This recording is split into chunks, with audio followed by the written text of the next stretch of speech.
Hi, I'm John Fluevog, and we're back at it again. I don't know about you, but I'm getting pretty excited because it's getting really good. So we're, of course, on Roald Dahl's Fantastic Mr. Fox. There he is. We're in chapter 15, and I can't wait to get started. So here we go. Bean's Secret Cider Cellar. Ooh. Mr. Fox examined the wall carefully. He saw that the cement between the bricks was old and crumbly. So he loosened the brick without much trouble and pulled it away. Suddenly, out from the hole where the brick had been, there popped a small, sharp face with whiskers. "Go away!" it snapped.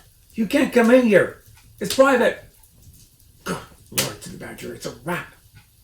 "You saucy beast," said Mr. Fox.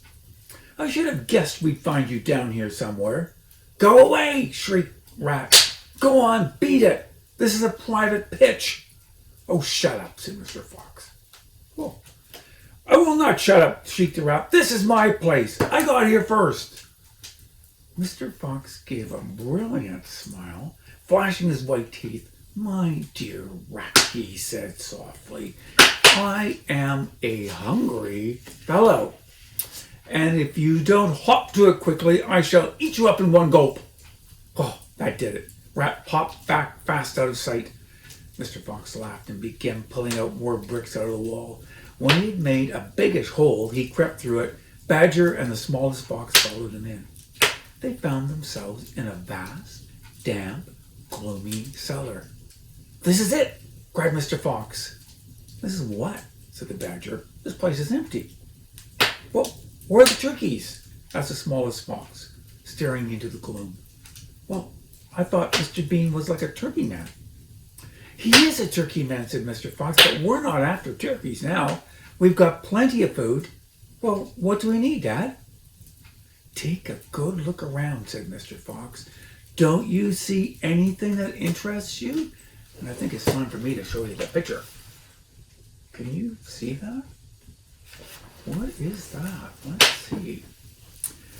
Badger and the smallest fox peered into the half-darkness. Their eyes became accustomed to the gloom, and they began to see what looked like a lot of big glasses standing upon shelves around on the walls. They went a little closer. They were jars. There were hundreds of them, and upon each one was written the word C-I-D-E-R. Cider? Yes! The smallest fox leaped high into the air. "Oh, Dad," he cried out, "look, we found cider." He'd obviously been to school, so I added that. It's not the book. "Oh, exactly," said Mr. Fox. "Tremendous," shouted Badger.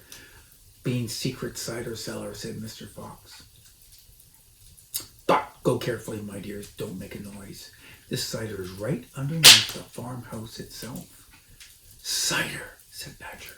"It's especially good for badgers. We take it as medicine. One large glass 3 times a day with meals and another at bedtime." "Oh, what a medicine." "It will make the feast into a banquet," said Mr. Fox. Well, while they're talking, the smallest fox had sneaked a jar off the shelf and had taken a gulp. "Wow!" he gasped. "Woohoo!" Oh, you must understand that this was not the ordinary weak, fizzy cider one buys in a store. This was the real stuff, home-brewed, fiery liquor that burned into your throat and buffed down your stomach. "Ah," gasped the smallest fox, "this is some cider." Well, there he is drinking it, and I gotta say, I'm not so sure that a small fox should be drinking alcoholic cider. I think you'd agree with that. Well, that's quite enough of that," said Mr. Fox. He knew, right?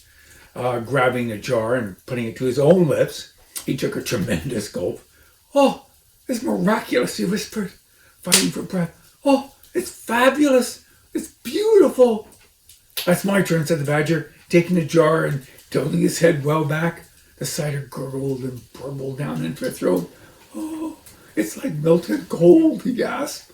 "Oh, Foxy, it's like drinking sunbeams and rainbows." "You're poaching," shrieked the Rat. "Put that down at once, and there'll be none left for me." Rat was perched high in the highest shelf in the cellar, peering down from behind a huge jar. There was a small rubber tube inserted in the neck of the jar, and Rat was using this tube to suck out the cider. "You're drunk," said Mr. Fox. Well, look who's talking, right? That's a vulgar.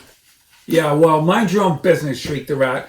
"And if you great clumsy brutes come messing around in here, we'll all be caught. Get out of here and leave me to sip my cider in peace." At that moment, they heard a woman's voice calling out in a house above them. "Hurry up and get that cider, Mabel," the voice called. "You know Mr. Bean doesn't like to be kept waiting, especially when he's been out all night in a tent." The animals froze. They stood absolutely still, their ears pricked, their bodies tense. And then they heard of the sound of the door being opened, and the door was at the top of a flight of stone steps leading down from the house into the cellar. And now someone was starting to come down those steps. And that is the end of this chapter. So exciting. Well, we'll catch you next time. Thanks for listening.